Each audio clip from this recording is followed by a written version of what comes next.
AEGIS Ballistic Missile Defense system, BMD system, as we like to call it, a key component of U.S. naval missile defense, is receiving significant investment for upgrades and modifications. I think this is long overdue. Lockheed Martin has been awarded a $92 million contract modification to enhance AEGIS capabilities for the U.S. and allied navies, including Japan, South Korea, and Australia. The system integrates the Spy-1 radar, the Mark 41 vertical launching system, and Standard Missile 3 interceptors to detect and neutralize ballistic missile threats. The cost, though, of each SM-3 interceptor ranges from $10 to $30 million, raising concerns, obviously so, about affordability in large-scale conflict scenarios. Despite cost concerns, though, defense experts do emphasize the necessity of expanding missile stockpiles to counter these evolving global threats.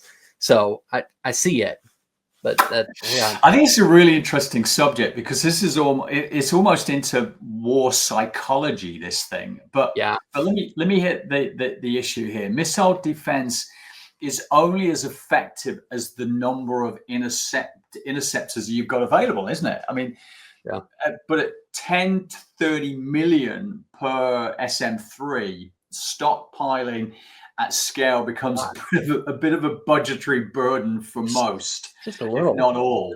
You know, the biggest challenge here is finding a way to scale missile production while keeping your costs manageable without sacrificing your overall capability. Yeah, but a $92 million contract could be anywhere from 3 to 9 of these BMD systems. I know.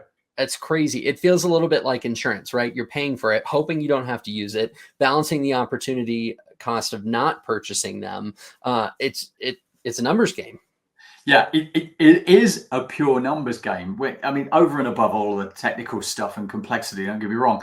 And that's what I think makes missile defense such a strategic and economic dilemma. You're paying for interceptors. You hope you never have to use them.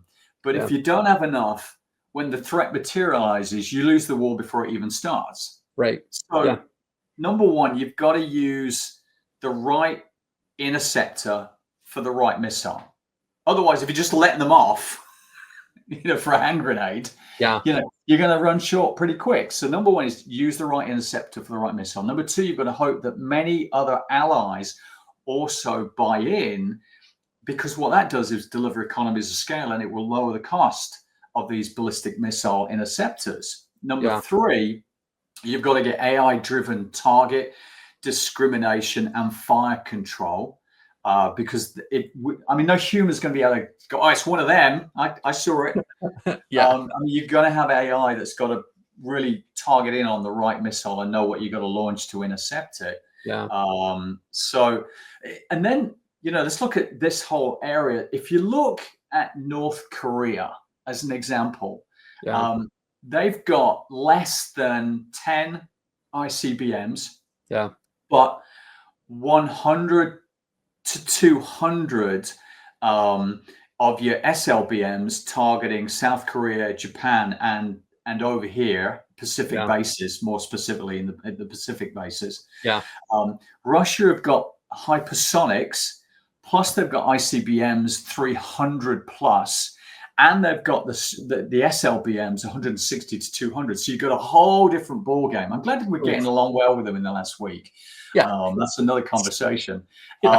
So the bottom line is never enough, but hopefully take out higher value target missiles. That's the strategy. You're never going to have enough of them to compete with the enemy. You've just got to know who you're aiming at and make sure that you protect the high value targets that they're trying to get. So then what's the solution here, though, right? I mean, surely you're not going to suggest taking out part of the critical thread budget, right? I mean, if every step is critical, how are we talking about spending in a way that's beneficial to both the manufacturer and the consumer? It's not about spending less, it's about spending smarter. The only way to make missile defense financially sustainable is to make sure you've got faster production, smarter targeting, and tighter integration across all of your allies as well. So where do they start that process? You've got to reduce your waste at the design and at the production level, because right now missile production is slow, it's expensive, and it relies on legacy supply supply chains. So with a better product structure and configuration management, there's first critical threat thing coming in. They can then start to standardize components. They can pre-stock key materials, and then they can start to streamline the build process, which is going to cut your lead times, cut your costs as well.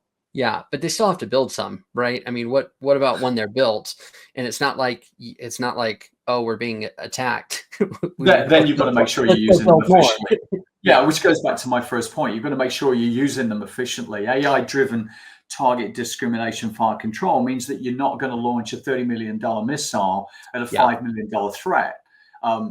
By layering your missile defense using cheaper interceptors where possible and saving these 10 to 30 million SM3s for the higher threats, that will stretch their stockpiles further. So that way you've got more missiles, you're moving faster, you're at a lower cost without sacrificing your defense capability. Next.